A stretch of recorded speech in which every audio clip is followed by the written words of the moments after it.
And one day I was looking in my little childhood diary, and a passage jumped out at me. I was 12 years old, and I said I sobbed the whole way home. Over and over, I thought about what just happened. In school, a guy called Officer Friendly teaches us to never answer the door when my parents are gone. I thought people like my cousin Brian jumped out of bushes and attacked you at night. They don't warn you about your family. They don't teach us that in school. And that's the truth. They don't teach us that in school. I learned the 8 ways to say no to drugs through DARE. I still got my DARE card. But where are the 8 ways on how to get away until today? We don't teach kids that. So I decided I'd make it my mission to teach kids that. And looking at this passage, I wrote my state legislators and said, we need to educate kids on personal body safety in school. We mandate tornado drills, bus drills, fire drills. We teach kids now internet safety, bully intervention. If we're teaching kids if you're being physically abused on the school bus and at recess, why are we not teaching them if you're being sexually abused, you report it, you're believed, this is not your fault? This is a no-brainer. And some people have argued to me, Erin, we cannot put this responsibility on the kids. I wish we could leave it up to every parent to have this conversation. But I can tell you right now, majority of parents end the conversation on stranger danger. They can't wrap their mind around this idea that someone they know and trust could do this to their kids. So if we cannot rely on parents to have this conversation, where is one other place kids spend most of their time? In school. So I reached out to my state lawmakers and eventually found a senator in Illinois to sponsor Erin's law. And over the course of 3 years, I testified to our state legislators. I had my master's degree in social work, resigned from my full-time job to make it my mission to protect kids. Because it was far more important to me to make sure kids have a voice than having a paycheck.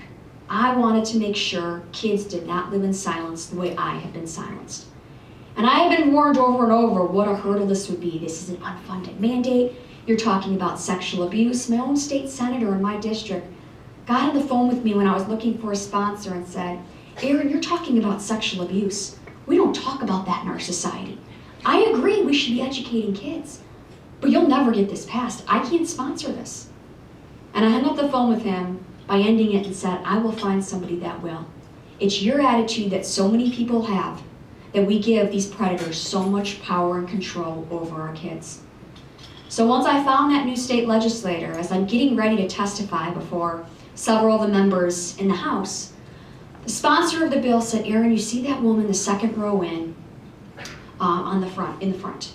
She's been against school mandates her entire career as a legislator, and she will be against this. She'll be the first on her microphone to vote this bill down, that we should not be mandating schools to do things. Your goal is to convince the majority because that's what matters. Well, of course, in the back of my mind, I'm like, oh no, I'm convincing this woman.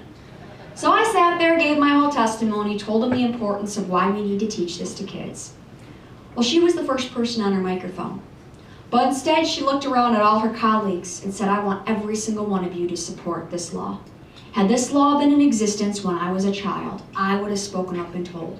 But like Erin, I kept it a secret. I was told no one will believe me, this is my fault. And she's bawling her eyes out as she's testifying, talking to all of them. Little did this representative who had warned me all about her know that she had a past. Because as I said, it doesn't say I'm abused across my forehead. It's an invisible scar that people don't talk about. And I've run into that situation time and again of people that think this doesn't affect them, and all of a sudden they find out this has happened to a family member or best friend. So after 3 years of testifying to state lawmakers, Erin's law passed in 2013 in my home state of Illinois. But as we know, kids are not just being sexually abused in my home state. They're being abused around this world. So I made it my life mission to get this law passed in all 50 states. And I began traveling from one state capital after another, headed to Maryland next week to testify to our state legislators. And traveling one state after another before these legislators, telling them that we need to protect kids.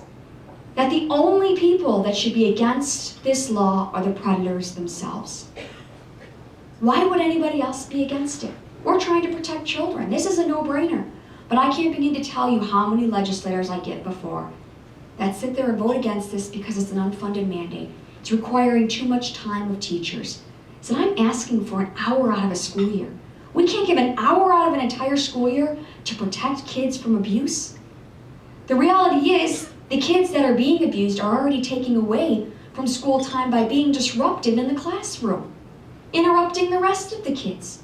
If we can educate them at a young age and they can speak up and tell the minute it happens or prevent it before it happens, then we can save these kids. And so as I've traveled state to state, as you heard, this law has now been passed in 26 states. And I'm happy to say Michigan was the 5th state to pass it. And I actually describe in my 3rd book, there's a whole chapter called The Miracle in Michigan, because believe me, it was not easy. I came here and testified. It came down to the final minutes of legislation at 2:30 in the morning. Senator Prose is texting me, telling me we did it.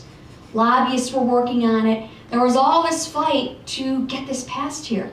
Like I said, you think it's a no-brainer, but this is a topic that makes so many people uncomfortable.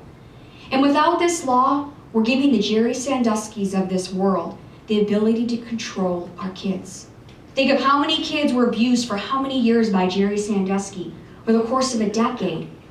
Had some of them been educated, could have saved so many other children's lives by speaking up and telling. And every time I get before these legislators, I tell them, you can vote this bill down as many times as you want. I'm not going away. You're eventually going to get sick of me. I'm going to become your biggest headache.